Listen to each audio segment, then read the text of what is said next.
Smacking, cracking, and watching. Follow me on Twitter. Subscribe. Throwback movie number 2 will be Home Alone, the 1990 version, not to be confused with the second one that came out in 1992, Lost in New York. Not to be confused with the third one either, that came out, why I don't know. They said they were claiming to be better than the first two. No.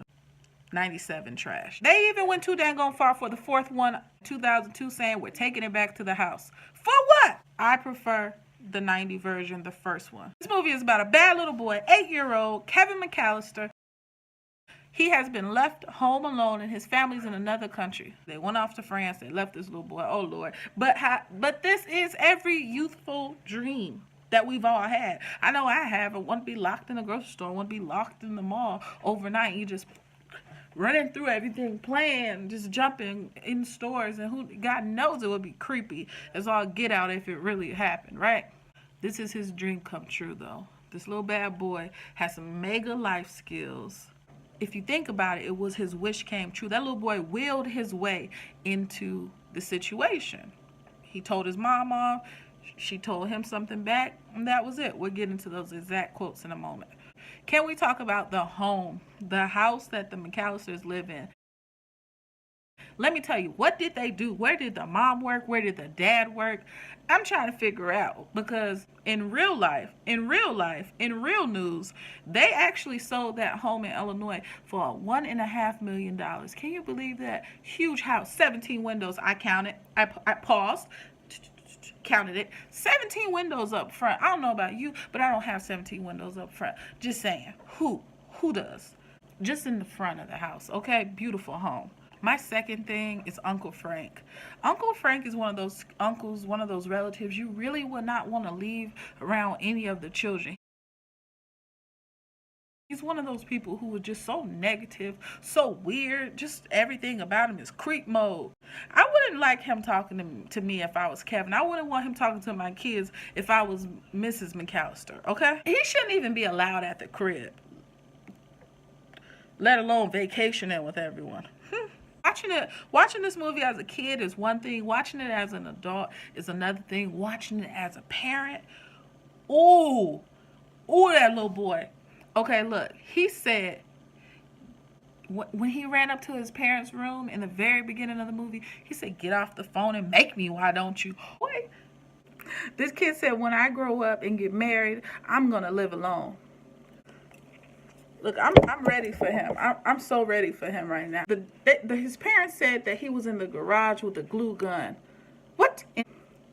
In the garage with a glue gun? What are you doing? He pushed and pulled on his mother. It was just so many signs that they just could have handled real swiftly. I'm just saying, spare the rod, spoil the child. Everyone ignored Joe Pesci in this movie. Everybody ignored him. Look at this guy.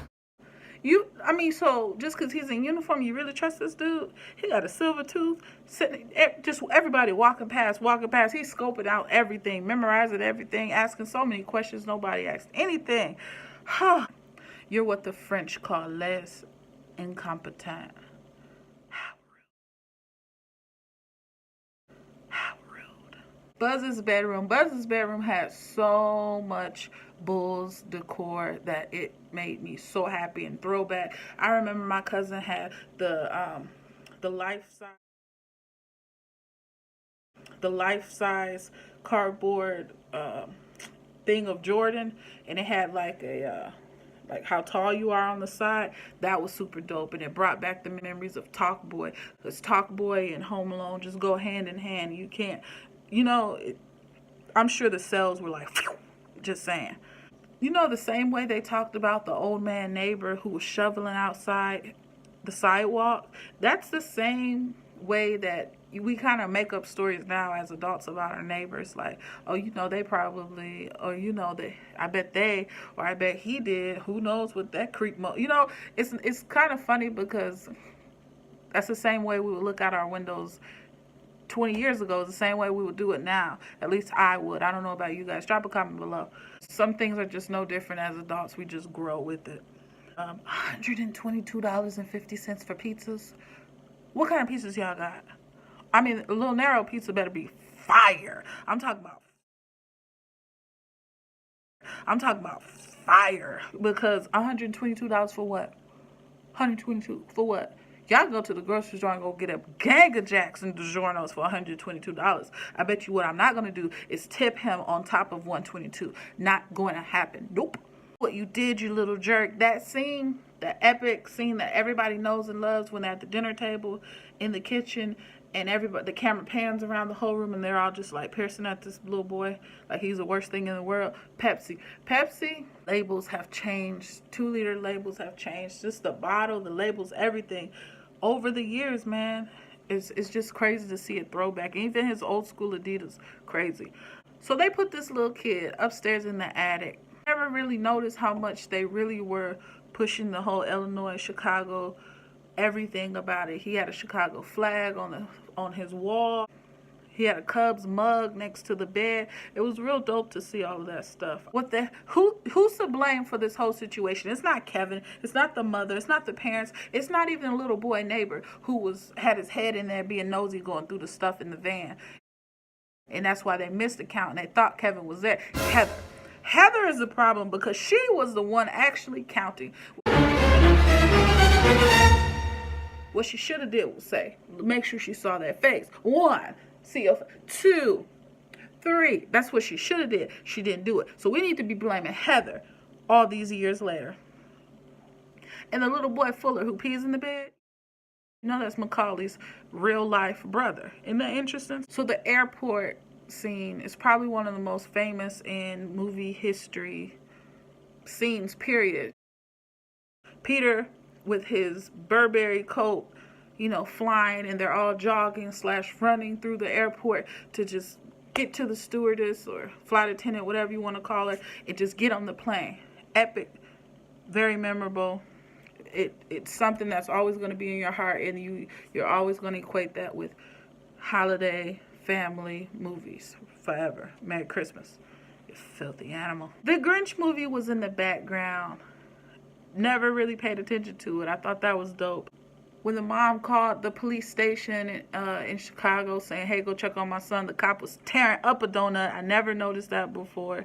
Even down to the point of when Kev was home alone, when he went to the grocery store, a little boy, he was stealing toothbrushes. Stealing. This kid is bad, and now he's stealing. Come on now. He went to the grocery store. It was crazy. When he went to the grocery store, it was crazy because the boy spent $19.83 on groceries. I can't spend $19 on a gallon of water, a gallon of milk. I'm already at $59.99. I'm just saying. So let me just go over his grocery list because I wrote it down. I want you to understand what he bought. Toilet paper, orange juice, a TV dinner, milk, laundry detergent, bread, macaroni, G.I. Joes, and foil. $19.83. And that little cashier, she was trying, well, what's your name? I can't tell you why, because you're a stranger. He was smart. He was on it. You got to give him that respect. Had a nice cameo on here. Guts, the Poker King of the Midwest. Dope to see him. I even like his jacket. It was like a, like that satiny throwback jacket. It was yellow. Had a beer thing. His name Gus. I wonder if that's a t-shirt out there. Like, you know how they do those throwback, those t-shirt sites. Maybe they have. Anyway, I really liked it. But for the mom to ride with 20 men, strangers, you don't know them, but you're willing to get in the car with them to get back home. Who would do that? All right, down to some of the favorite quotes of this movie, point blank in the period. I made my family disappear. Peter, we slept in. Look what you did, you little jerk. Buzz, your girlfriend. Woof. Fuller, go easy on the Pepsi. Maybe you should ask Santa for a new family. You'd feel pretty sad if you woke up and it happened. We have these two forever known as criminals. I don't think they could do any other role, and people will always know these two as, oh, the thieves from Home Alone. Creepy thieves too. Joe Pesci's character straight up said, he's home alone. I'm like, creepy. Like, what? Who does this? Y'all really trying to go after a kid? Like, what's popping right now? Daniel Stern played Marv, and his partner in crime was Joe Pesci, aka Harry. The creepiest two guys in the world. I mean, from him slipping and falling on the back of his back, filling up with nails, all the way to even just the cap, the rolled up bandit that we know now of a Scully, the way that Harry rocked it. It's just part of film history. This is an epic film, and it's in the Guinness Book of World Records too for like the highest grossing. Like I can't think. It's over 10 million they sold. That over 10 million they made opening weekend. It's pretty dang on good. The gangster movie played in Home Alone is not a real film. It's called Angels with Filthy Souls. And then in the second one they played again, which I think is something so super cool. And it's got the legendary lines, keep the change, you filthy animal. I want to say the second one is called Angels with Filthier Souls. Smart. It's just one of those things that it's just like, dang, man. Anywho, this movie is so awesome because it's funny. Things you thought as a kid was scary in the film, it's not now. And when you watch it as a grown up, as an adult, you're just like, I miss that. That's a little creepy. But in the end, family pulls together, and that's how it usually is all the time. So the director of this film went on to be extremely famous. He did 2 Home Alones, 2 Harry Potter's, Goonies, Gremlins, Mrs. Doubtfire, Percy Jackson, Night at the Museum, whole bunch of stuff, Fantastic Four. I mean, what else can you say about the guy? Good job. To give credit to John Hughes, rest in peace, he passed away 2009. Look at all these legendary, epic movies that you guys know and love, grew up with. I mean, Uncle Buck. Without Uncle Buck, there couldn't have been a Home Alone. I give this movie 10 out of 10.